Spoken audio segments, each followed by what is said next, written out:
नमस्कार किसान भाइयों, आप देख रहे हैं स्मार्ट किसान चैनल। अगर आप पहली बार हमारे चैनल पर आए हैं तो चैनल को लाइक करें, सब्सक्राइब करें और इस वीडियो को अपने सभी किसान भाइयों के साथ शेयर करें ताकि हर किसान को सही खेती की जानकारी मिल सके। आज हम आपको बताने वाले हैं एक ऐसा फॉर्मूला जो आपकी चने की पैदावार को डबल कर सकता है, वो भी बिना ज्यादा खर्च के, सिर्फ बुवाई के समय 3 खास खादों के सही इस्तेमाल से। चना, जिसे किसान सोने की फसल भी कहते हैं, क्योंकि अगर इस फसल को सही तरीके से संभाल लिया जाए तो मिट्टी भी सुधरती है और जेब भी भर जाती है। लेकिन कई बार मेहनत के बावजूद पैदावार उम्मीद के मुताबिक नहीं होती। पौधे छोटे रह जाते हैं, फलियां कम लगती हैं या दाने हल्के रह जाते हैं। ऐसे में सवाल उठता है कि आखिर गलती कहाँ है। मिट्टी अच्छी, बीज बढ़िया, पानी भी सही, फिर भी नतीजा वैसा क्यों नहीं आता जैसा चाहिए। असल बात यह है कि चने की फसल को सिर्फ मेहनत नहीं बल्कि समझ की जरूरत होती है, और उस समझ का सबसे बड़ा हिस्सा है बुवाई के समय डाली जाने वाली 3 सीक्रेट खादें। चना ऐसी फसल है जो कम पानी में भी अच्छी होती है, लेकिन इसकी जड़ें गहरी जाती हैं और वहीं से फसल को ताकत मिलती है। अगर जड़ों को शुरुआत में ही सही पोषण न मिले तो पूरी फसल का असर कमजोर पड़ता है। इसलिए जब आप बुवाई करें उसी वक्त इन 3 खादों को मिट्टी में मिलाना सबसे जरूरी है। ये खादें सिर्फ मिट्टी को ताकत नहीं देती बल्कि पौधे की जड़ से लेकर फली तक हर हिस्से में संतुलन बनाए रखती हैं। चने की पैदावार डबल करने का 3 खाद फॉर्मूला। पहली खाद जो बुवाई के साथ डालनी चाहिए वो है राइजोबियम कल्चर। ये एक तरह का सूक्ष्म जीव है जो चने की जड़ों में गांठें बनाता है।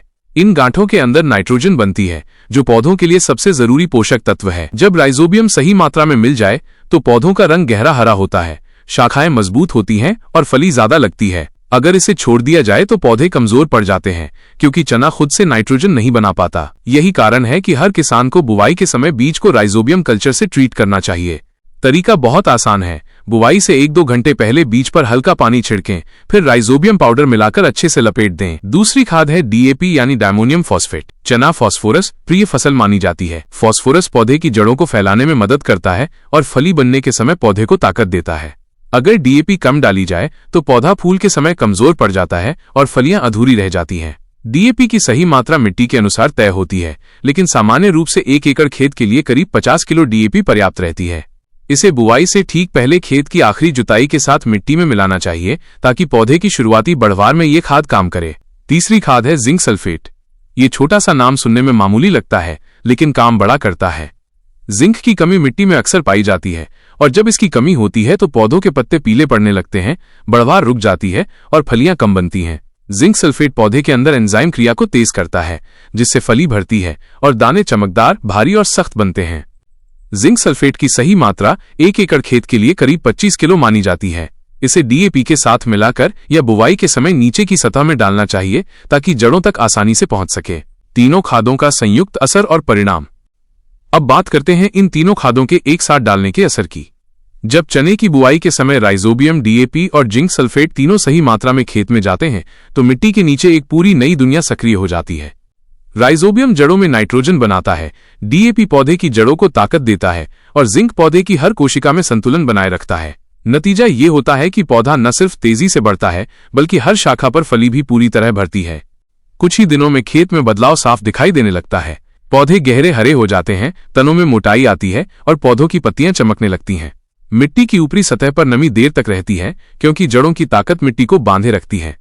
यही असली संकेत है कि फसल ने सही शुरुआत पकड़ ली है। 40 से 45 दिन बाद जब फूल आने लगते हैं तो पौधों का रंग देखकर ही अंदाजा लगाया जा सकता है कि पैदावार इस बार कुछ अलग होने वाली है। फूलों की संख्या बढ़ जाती है, पौधे झूमने लगते हैं और खेत में एक अलग सी खुशबू भर जाती है। यही वो वक्त होता है जब किसान को अपने खेत की मेहनत का पहला फल दिखने लगता है। जब फली लगने लगती है तो जिंक का असर साफ नजर आता है। दाने मोटे और चमकदार बनने लगते हैं। हर पौधे पर सैकड़ों फलियां लटकती हैं। जिन किसानों ने इन तीनों खादों को बुवाई के साथ सही तरीके से इस्तेमाल किया होता है उनके खेत की पैदावार बाकियों से कहीं आगे निकल जाती है। जहां सामान्यतः प्रति एकड़ 8 से 10 क्विंटल चना निकलता है, वहीं इस फॉर्मूले से पैदावार 14 से 16 क्विंटल तक पहुंच जाती है। कई बार किसान सोचते हैं कि ज्यादा खाद डालने से फसल और अच्छी होगी, लेकिन ये गलतफहमी है। बात मात्रा की नहीं, सही संतुलन की है। ये 3 सीक्रेट खादें जब सही अनुपात में एक साथ दी जाती हैं तभी असर करती हैं। किसी एक की कमी पूरी व्यवस्था को कमजोर कर देती है।